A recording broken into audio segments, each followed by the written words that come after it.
こんにちは皆さん。そしてチベットディスウィークへようこそ。こちらはチベットテレビのテンジン・ラックフィルと申します。チベット、ダライラマ方法、そして CGA に関する1週間のニュースをお送りします。それでまずヘッドラインを見ていきましょう。ダライラマ方法は世界的危機を克服するには共同協力が必要。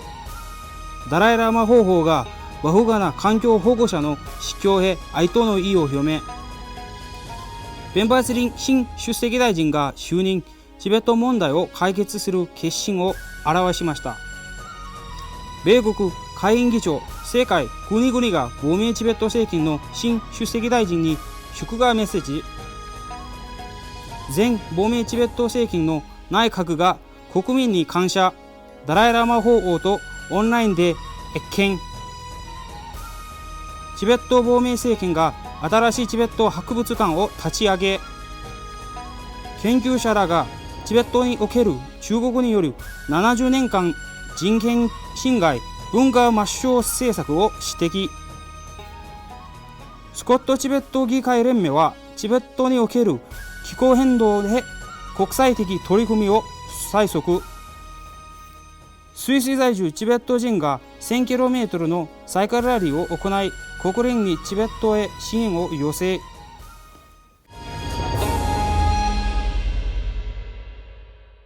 今週水曜日、世界で聖なる釈尊の皇太浄土涅槃の日、逆玉として知られる大祭が行われました。その後、チベット仏教の最高指導者であるダライラマ法王は、我々が今直面している新型コロナ災いといった世界的危機を克服するためにできる限りの努力するよう呼びかけました。またダライラマ法王がその日、モンゴル人およびチベット人に向けて法話を行いました。If you do good, if you create good karma, then you will have a good fruit of that as happiness, in the form of happiness. And if you are not able to do anything good, and you pass your life like that, then the Buddha cannot save you. 亡命チベット政権のカルマゲレユと宗教文化省大臣が国際仏教連邦デリとアジア仏教協会より許催されたウェサーク国際ブッダブルニマ大祭で演説しました。インドの著名な環境活動家で友人でもあるスンダラール・バフガナ氏が94歳で亡くなられたことを受け、ダライラマ法王は追悼の意を表明されました。ダライラマ法王はバフガナ氏が環境保護活動を続けられる中で、アヒンサ、非暴力を中心に据えてこられたことを唱えました。ペンバースリン氏は先週木曜日、亡命チベット政権第16期内閣出席大臣として就任されました。ペンバースリン氏は司法委員会会長であるソナム・ノブタク氏により出席大臣に宣誓就任しました。ダライラマ法王はオンラインで就任式典に参列し、ペンバーツリン新出席大臣に祝賀メッセージを表明しました。また、法王はロブサン・センゲ前出席大臣が10年間の任期の間貢献したことを称賛しました。メッセージの中でダライラマ法王ご自身がかつてのチベット国内、そして亡命後のチベット生態を民主化する努力を触れ、チベットの民主主義は偽りではなく、世界の国々が実施している民主主義に比較できる本格的な民主主義だと述べられました。就任後、ペンバーツリン大臣はチベット国民、国際社会に向けて演説しました。また大臣は中国政府と非暴力に基づいた対話によりチベット問題を解決する決心を表明し、中国政府の支配下に絶滅しつつあるチベットおよび苦難を受けているチベット人を救うことに尽力することを述べました。また先日、中国当局に発行された白書についてペンバーツリン大臣は、中国が白書の中で主張したことを確かめるために亡命チベット政権は調査団を派遣できることを表明しました。出席大臣は先週日曜日、チベットのゴロー地方で起こった教師により被害を受けてたすべてのチベット人と共に一致団結していると伝えました。I reiterate my commitment to direct all my energies in carrying out the responsibility of finding a lasting solution for the Sino-Tibet conflict and looking after the welfare of the Tibetan people. The Chinese government has, on the 21st of this month, issued a white paper titled Tibet since 1951, Liberation, Development and Prosperity. All I can say today is that we are open to sending people to verify the claims made in the white paper. On the 23rd of this month, a severe earthquake shook Golok region in Tibet. We express our solidarity with all the Tibetans who have been injured or lost their property due to the natural disaster. Number 4, one of the first tasks of the administration would be to look into what more can be done to contain the spread of COVID-19 within the Tibetan communities in India and Nepal. We will review the structure of the COVID task force both at the central and local level and take all possible remedial measures. I will be issuing a statement on remedial measures and guidelines by the administration in a day or two. インドにいるチベット人らがコロナパンデミックの影響を受け、衛生面で困難に直面していることについて、大臣は地方レベルと中央レベル両方でのコロナ対策本部の構成を見直し、あらゆる可能な是正措置を講じていくことを公開しました。それに加えて、政権による是正措置及びガイドラインの宣言も発表する予定です。ペンパーツリン氏は民主的な直接選出されて第5代の出席大臣であり、チベット語で司教と呼ばれていますが、以前の名称はガルンティバでありました。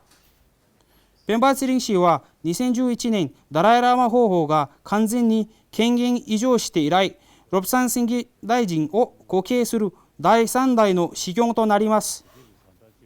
当時、現地のヒマーチェルプラデシュの政府が新型コロナ感染防止のため集会を禁じられたので、大臣の就任式典はチベットテレビの Facebook で生放送され、世界中の2万人が視聴されたという。ペンパーツリン氏が亡命チベット政権の新主席大臣に当選されて、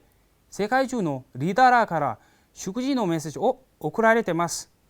ナンシー・ペロシ米国下院議長は祝賀メッセージの中でチベット人の復興力について触れ、貴殿は主席大臣としての固い決意とたゆみない指導がチベットの大切な伝統の維持、平和の理念を推し進めることは今まで以上不可欠ですと述べました。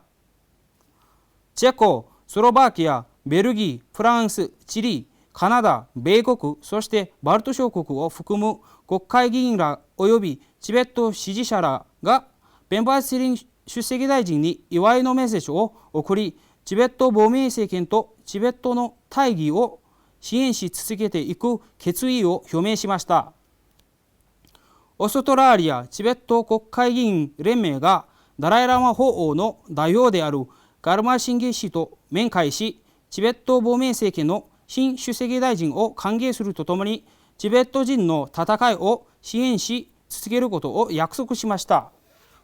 インドの文部省は残りの中央チベット人学校6県をサンボラチベット人学校協会に移譲することを認定しました。